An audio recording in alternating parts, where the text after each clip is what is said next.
Alrighty, everybody, welcome back to another crochet vlog.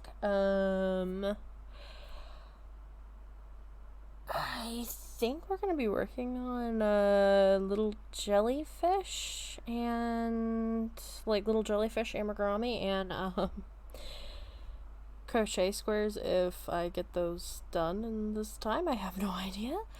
Yeah. My brain's kind of blank right now, so sorry.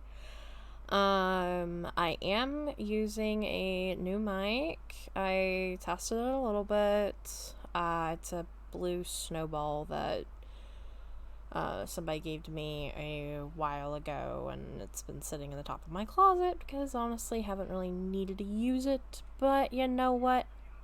I'll try it for this and hope and pray it doesn't pick up the background noise of my mom and dad in the house. Yeah, so just let me know if yay, nay on this mic. Yeah. At the very least, it shouldn't die like my headset does. So, yeah. Anyway, oh. Yeah. Okay. Sorry, I have cords everywhere. So what happened last time was essentially, Eli is now the recognized heir of the Laveau coven, the Laveau family, and she is supposed to partake in a trial, to basically, well, she's not exactly sure why. No one's explaining anything. There's a man, Narcus Walker. He's not very nice. And his son is someone Eli recognizes quite a bit. Someone that she was introduced to. Oh gosh. Did she get his full name? Or did he just say a shortened version of it, which is Dim? His name is Dimitri, but they were 13. They were 13 in a dream. And, oh, yep, Eliana, Dimitri, yeah. So they just kind of shortened their names, and they had a lengthy time of it where they basically had to use each other and trust each other to survive. And she had to leave, and they both had to go back to their own places, so, yeah. They had a bit of a recollection of that, and then, boom, right back to present time, where she's seeing him a few years later, he's seeing her a few years later, and, yeah, we're picking up right there. Okay. Sorry if you picked that up. I'm kind of thirsty. Alright. So everybody, I hope you enjoy, and I hope you're having a good day. Anyway. I swallowed uneasily, my hand instantly going to touch my arm where the wound had long since healed. Only the pinprick puncture marks of the snake's fangs remained, a reminder of the day I met a boy, gained a friend, a lifetime of magic, and lost him, all in a memory. He struggled to swallow while coughing, his eyes flitting to my arm as well. He looked rather uneasy and guilty. Still, after all this time? I wondered to myself, forcing myself to look away first. My throat was unnaturally dry. It was only then that I noticed there was absolute silence in the room, all of the adults watching us intently, but politely. Well, except for Narcus. So, you're the heir? You look nothing more than a common street rat, he screeched scathingly. Scathingly, hello. Mocking my dress choice. I resisted the overwhelming urge to roll my eyes, choosing instead to stare at him coolly. And you look like a reject from the Matrix, I deadpanned, mentally patting myself on the back.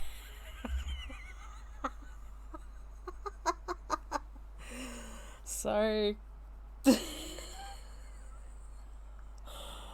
Oh, Matrix reject. Oh, gotta love it. They did dress very specifically in that movie, didn't they? I deadpanned, mentally patting myself on the back when his eyes sparked with anger, and Dim quickly coughed to cover up a laugh. He was studying my face, but I gave nothing away. His father narrowed his eyes at me. Dad, are you sure we have to do the trials? At this, his father's ire was drawn away from me and towards Dem, who continued as if he wasn't being given the evil eye of Sauron.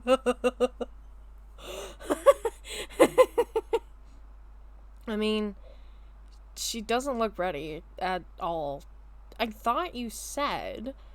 His father quickly shushed him, muttering words fiercely under his breath that I didn't have to be good at hearing to understand.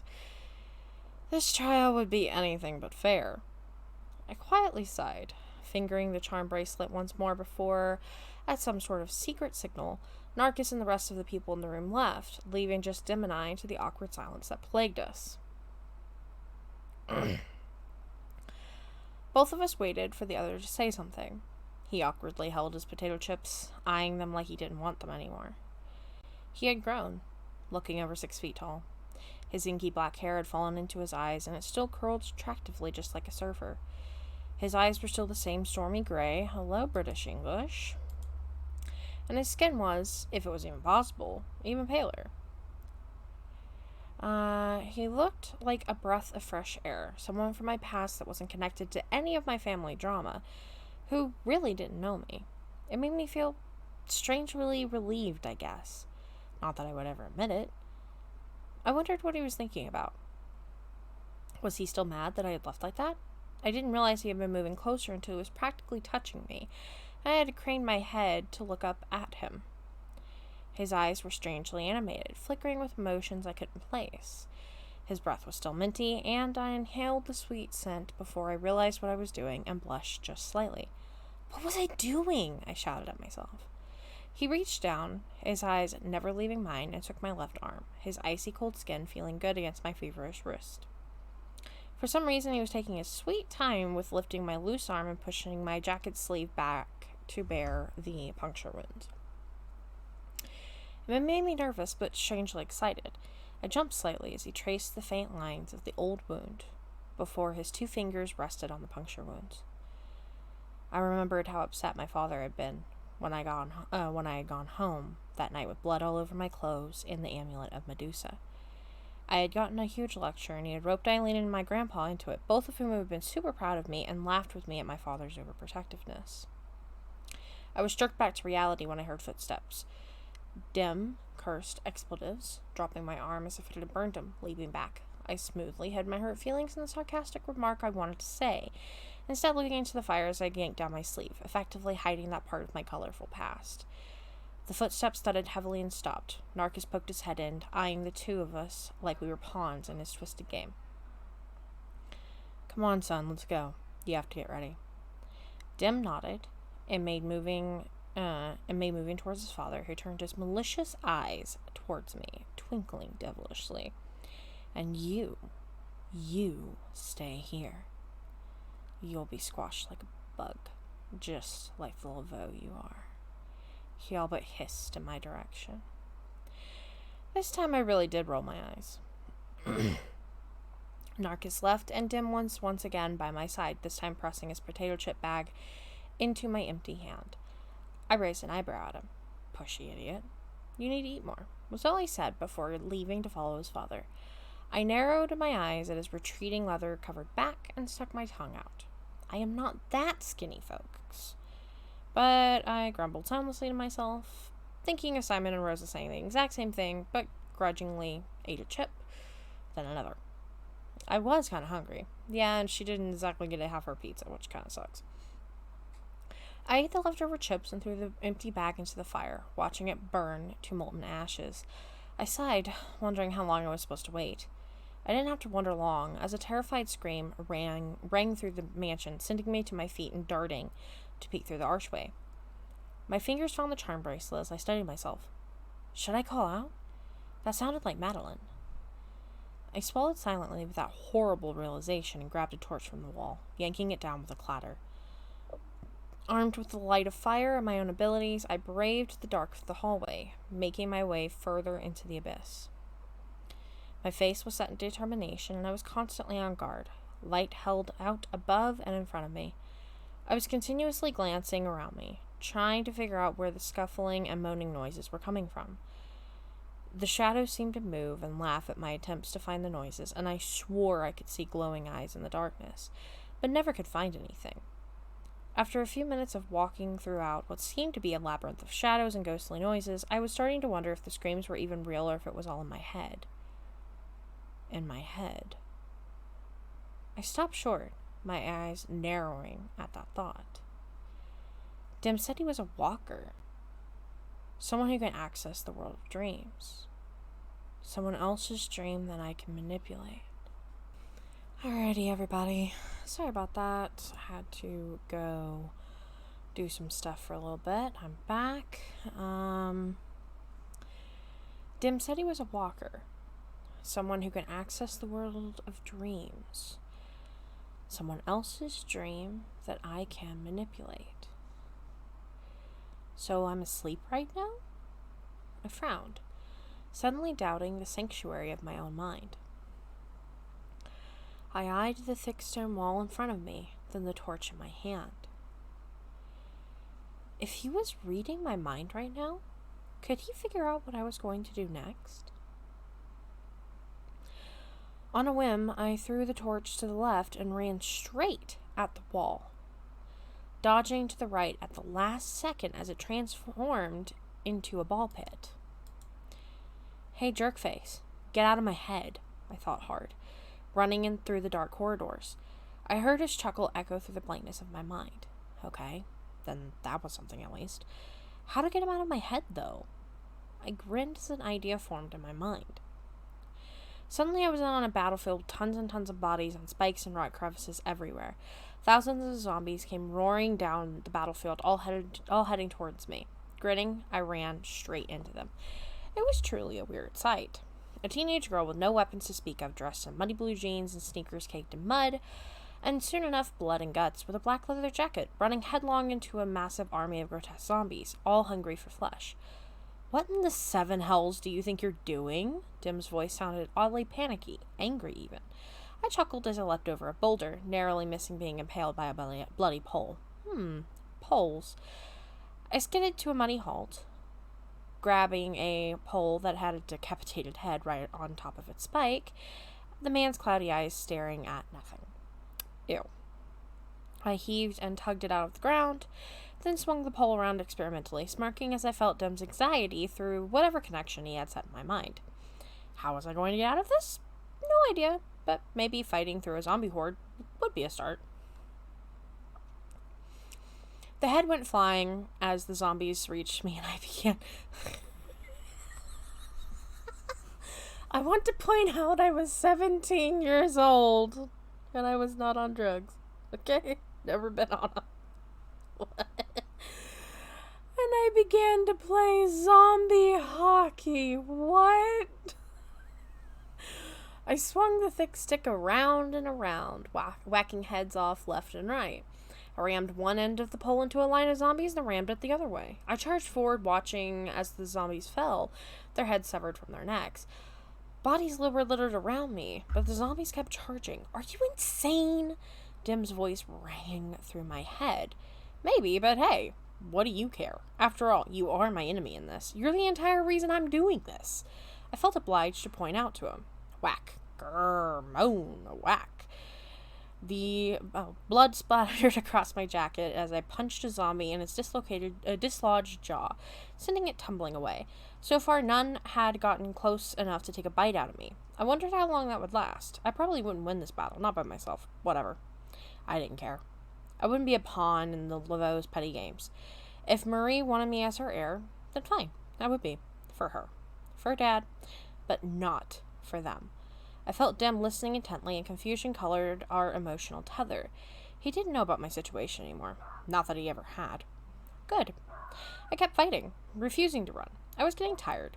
No one could keep going forever. Suddenly the battlefield rippled, and the zombies and I stumbled. I felt eyes gaze upon me, and I whipped around, brandishing the bloody pole in front of me savagely, ready for the new threat. A man stood on the ledge behind me. I'm sorry if you can hear that dog. No. No, Watson. Oh, wait, is it Watson or Whiskey? No. Crap, this is the problem with mics. I'm having 5 beagles. Okay, yeah. You. Ouch. Ow, go. Thank you. Did I just trip over my own shoes? Yes, I did. Ow. Okay. Pain. Ow. Sorry. It's madhouse here constantly. Oh, excuse me. Okay. A man stood on the ledge behind me, his cool silvery eyes gazing amused back at me. Chilly. The tips of his fangs could be seen through his lips, and his nails were elongated and sharp. He shook his shoulder-length raven hair back out of his face and settled on his dark crimson cloak.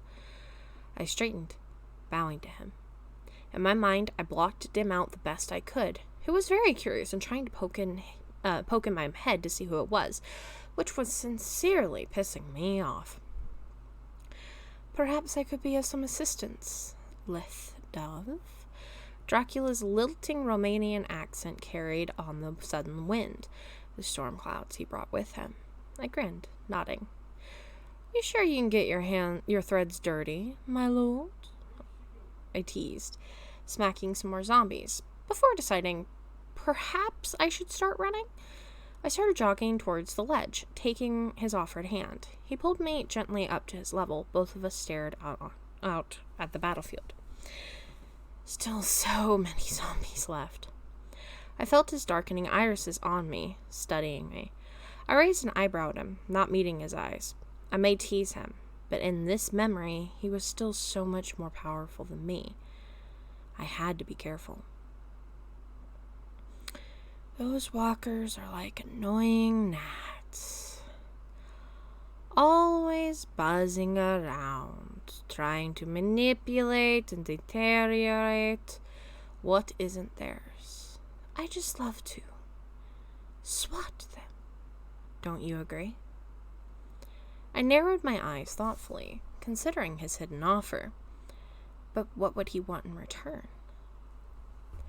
I decided to risk it before Dim could conjure up any other crap. I nodded at Dracula, deciding it was worth the favor. Au revoir, Nat. I was in French in high school, which is ironic, actually. I studied French in high school in my first year of college. And then when I went back to college a few years later, I decided, now let's do Spanish. And here I am knowing neither language. I know Spanish a lot more, though. Dracula was there one instant. Then the next he had me in a gentle headlock, his cut fingertip forced through my lips. He wouldn't let me go, even when I struggled. Growling, I sucked his blood and swallowed it, grimacing before he let me go. I resisted the urge to spit it out, swallowing the last few drops. Dim's connection disappeared, making my head feel lighter and clearer than before, but I was still in his stupid spell. At least he couldn't read my thoughts now. I fingered one of the charms, summoning the sword of a fallen warrior. It appeared in my right hand, and I noticed Dracula had turned into a ginormous hellhound, complete with sharp teeth and fire drool. Gross. Nodding to each other, we charged towards the remaining army, cutting them down. My sword was normal-looking, but powerful. Imbued with the blood of 1,000 men and its courageous owner, it had the power to knock back lesser foes, flinging them back hundreds of feet, and those who fell took others with them before they died. The zombies soon turned against each other, each getting sliced and diced by my weapon. Dracula was tearing them to pieces with ferocious roars that shook the earth and lightning struck the ground, the storm tearing down upon the undead. He spit fire on the corpses, and they soon burned to a crisp, making sure they wouldn't get up anymore. We made quick work of the army, decimating them. Who said zombies were smart? Soon enough, none were left, and Dracula shifted back. I returned the sword after thanking it fervently. The field shifted again, like a bad connection. Dim's spell seemed to be wearing off, but not fast enough. Great. How would I get out of here? If this test trial thing had a time limit, I was probably screwed. Dove, perhaps I could help you escape this walker's dream. He trailed off, letting me face him fully. Since Dim was no longer a peeping Tom and my mind was once again my sanctuary, I could voice what I thought. What's this going to cost me, along with the other service? I inquired, crossing my bloody arms over my chest. We must have looked quite the pair, with this disheveled, bloody appearance and my ripped, muddy, bread-covered clothes. Even my high ponytail hadn't made it. Dark strands mostly stuck to my face. Thankfully, we were the only ones here.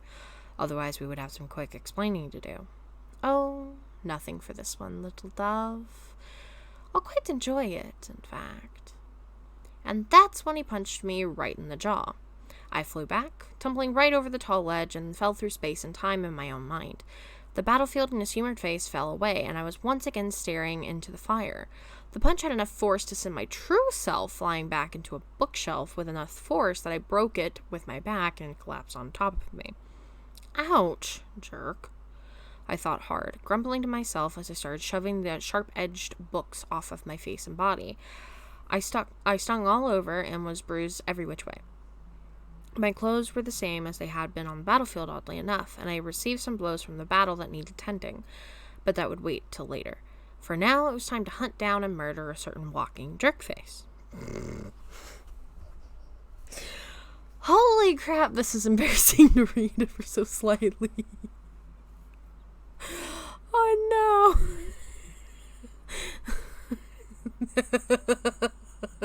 Sorry. Oh god, why would anyone want to read this? I stood up and brushed myself off of the dust that bookshelf had oh so kindly passed on to me, then took my bloody leather jacket off. I grimaced as I looked at all the rips and chunks that had been taken out of it. And then I'd been a brand new jacket, too. I sighed in dismay before going out in the hallway, without the torch this time. The hallway was still dark, but there was enough light to make it even creepier than the dream trance I had been in before. Shadows seemed bigger and scarier in the light. I could hear the whispers of the wind and the eyes watching me. However, this time I knew that they were the real eyes of a real person watching me, and not just someone creeping in my mind. So I fashioned a glamorous smirk on my dirty face and hoped that it would just piss them off. When I did that, the entire mood of the house got darker. Oh, good. I have their attention. Okay, to be fair, I would be, livid at this point, too, and I would be doing this just for the hell of it. I yawned for the show of it, and enjoyed how the lights abruptly went out. Did they think that I was afraid of the dark? I laughed at the thought. I decided to make some noise, hoping to play right in their hands as I continued walking. I wanted to get caught. Better to have a quick brawl and get this over with. No magic. That's what I wanted. Why show all my cards when one would do? Something white dashed ahead of me, running past bent over, trying to stay out of sight. I silently scoffed. Idiots! Don't they know that I can see their jacket? I turned at the corner, where the white jacket had gone, and rolled quickly to avoid the falling blow from above the door. I landed on my feet in a crouch to avoid the jabbing punch to my head from behind me. I swept the first person's feet out from under them before dealing with the other person who was coming at me from the doorway. We were fighting in the only lit-up area of what seemed to be a large library/sitting room with an ornate fireplace that was roaring to fight off the chill that was creeping on the house. My thin tank top didn't do much for the heat, but the adrenaline took care of that. Kick, dodge, punch, leap back, crouch, headlock, smack, repeat. I was apparently fighting twins, both with red hair and green eyes, rather attractive if they weren't trying to kill me. They had been trained well, but I had been trained by my grandpa Michael Carter Bishop, a boxing champion in his younger days and a well-versed master of Taekwondo. He was also a military man who was excellent in hand-to-hand combat. I had never been so grateful for his lessons than I was right now, because these twins knew what they were doing, but I was grading on them. All I have to do is strike when one makes a mistake. Now, yes! I mentally screamed in triumph as the one behind me grabbed me around the middle and tried to yank me off my feet.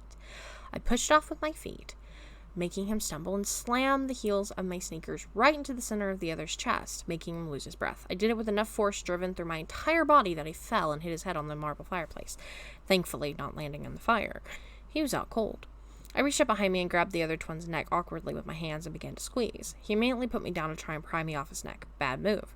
Hands still squeezing, I slammed my foot onto his extended kneecap, making him scream bloody murder into my ears as he went down with the pain. I finished him off with a quick blow to his temple, and that was that. I was breathing hard and realized my tank top had ridden up and that he'd also yanked it down so the top of my bra was showing. Yeah, see, this is where the embarrassing teenage moments. Oh, Lord have mercy. I fixed my shirt and looked around for a rope or something to bind these two with. No rope, no cords. But they had to have belts, right? I bent down quickly and yanked his shirt up, doing my best to ignore his whispered, "Oh, fuck. Stop it!" I was 17, okay? Oh, God, send help. Bingo! I quickly undid his belt and did the same with his twin, still not looking at those.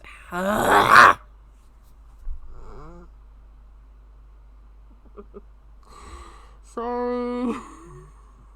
I am so sorry. This is so cringeworthy. Holy crap. Why? I was 17. I'm 25 now. About to be 26 in a few months. February, actually. So, yeah. But man, were they on steroids or something? Oh my god. I also took off the first one's white jacket and took their shoelaces. I then hefted and dragged the first one by the other, grunting with the effort, and began to make an intricate knot system using the belt and shoelaces. I laced their hands and fingers together behind their backs to make it look like they were holding hands, then took the jacket and tied their heads together, effectively gagging them. Lastly, because I was feeling really mean, I yanked their great hello, British English. It's never gonna stop. Yanked their gray jeans halfway down so that it would be hard to walk, if they managed to get loose enough to attempt so. I stifled a laugh as I took stock of my handiwork. One of them had SpongeBob SquarePants boxers. The other wasn't much better. I mean, Power Rangers, really? I looked around, noting a vent in the ceiling but no other escape routes, other than the door where I'd come from. I shrugged and left that way, closing the door behind me as I did so. I took a moment to smash the doorknob with my foot so it was jammed and therefore unusable. Take that, you narcissistic butthead. What did Caroline call him? Oh yeah, Narcus. I looked both ways, thinking. On my right was where I had come from, so left it was.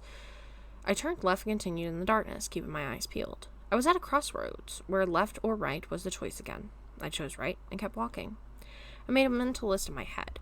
So if Dim is trying to control the trance thing, he probably is still trying to get past Dracula's blood, and the twins were all physical, so what will be next? Traps? Magic? More dorky boxers? Okay, that was kind of funny. I smirked at the thought of their faces when they wake up. Oh, if only I had a video camera. Yeah, that would be really funny. That would be really funny.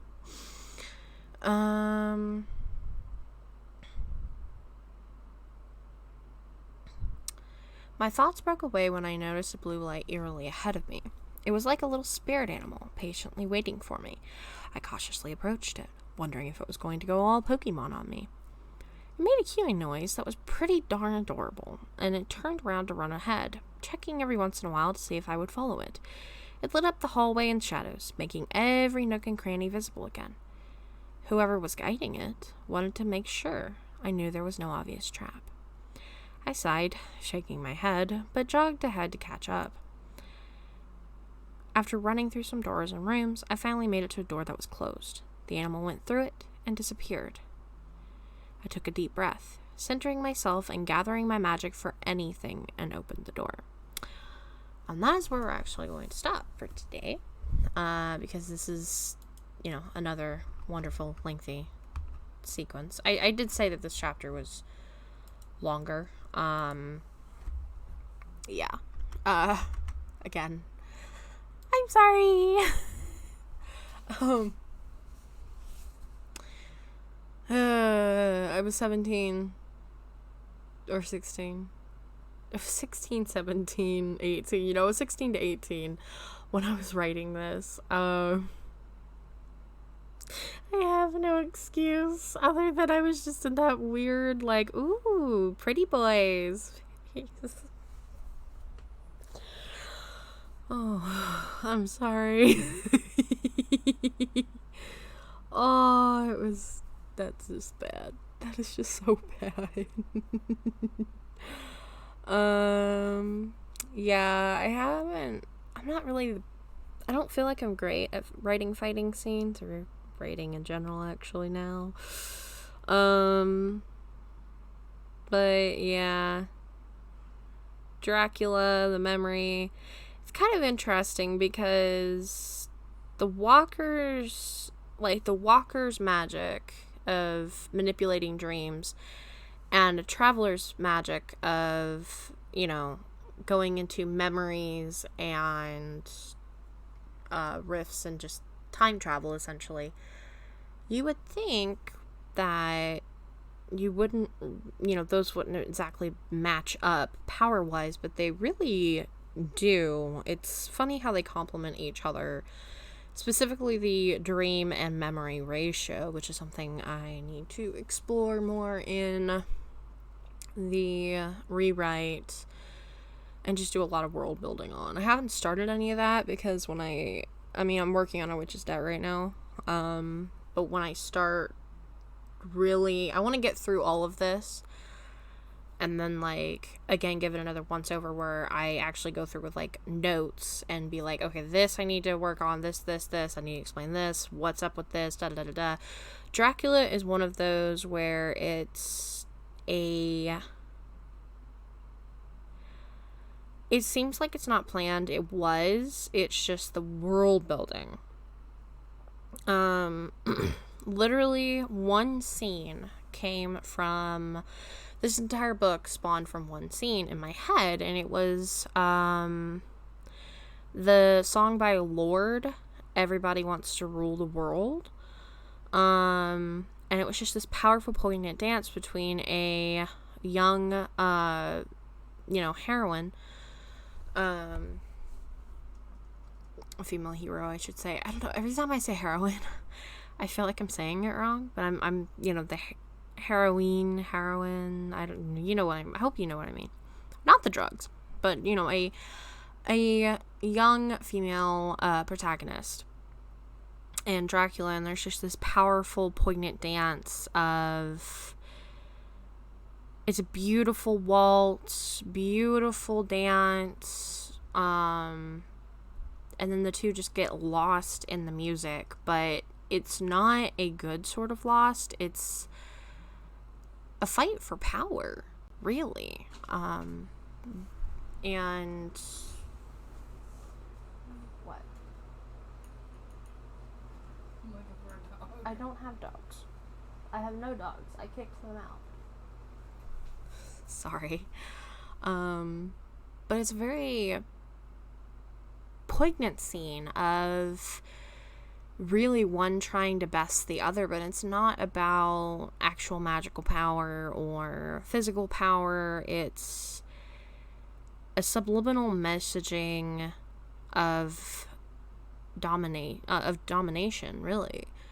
Who's going to win? You would think it would be Dracula, but the sort of dance that it is, it had me sit there and really think about it, and Lost in Time spawned from that song on repeat for 5 days, and I walked in the basement, which was that was my area.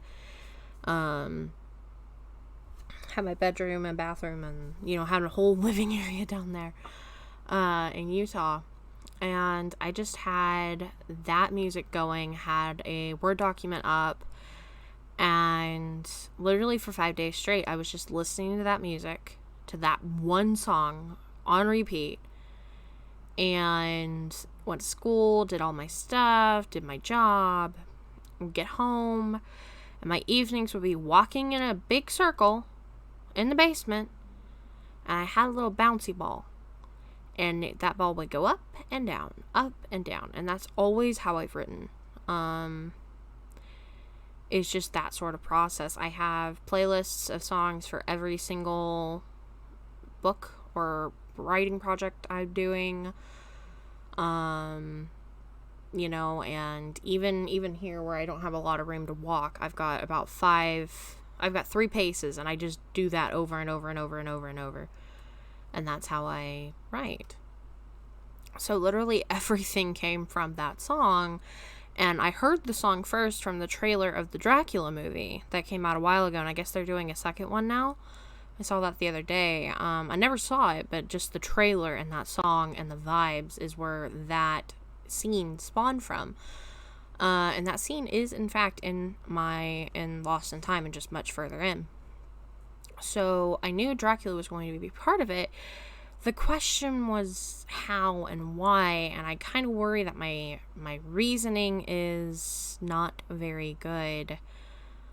But also, it's almost a weird reasoning, but at the same time, if you do think about it, it's silly, but it does make a modicum of sense. So